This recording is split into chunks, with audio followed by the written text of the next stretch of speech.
Kaixo, gu arrateko nabariko 5. eta 6. mailakoak gara. Ni Inez naiz. Ni Alasne naiz. Ni Sabi naiz. Eta ni Hamza naiz. Gaurkoan korrikari buruz hitz egingo dizuegu. Badator korrika! Zer da korrika? Korrika euskararen aldeko lasterketa handiara. Ez da irabazteko lasterketa, parte hartzeko baizik. Adin guztietako jendeak parte hartzen dute. Haurrak, familiak, ikastetxeak, helduak. Helburu euskarari babesa ematea eta ondo pasatzea da. Noiz sortu zen korrika? Lehenengo korrika 1980 urtean sortu zen. Aika elkartaz antolatuta. Aika euskaltegi bat da.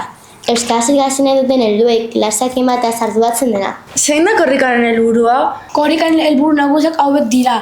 Euskara sustatzea, dirua biltzea, euskara irakasteko, euskara bizirik dagoela erakustea. Aurten noiz da korrika? Aurten martxoaren 9-tik 29 da. Ez da inoiz gelditzen, ez egunez eta ez gauez, 24 orduz korrika egiten da. Non hasi eta bukatuko da korrika? Atarratzen hasi eta Bilbon bukatuko da. Zenbatero egiten da korrika? Korrika 2 orduz behin egiten da. Nork parte hartzen du? Euskara maite dugun guztiok! Nola bizi dugu korrika arrategoen Ramarin? Euskal Herriko mapa handi batean eguneroko ibialdia marrazten dugu. Dantza eta abeste ikasten ditugu.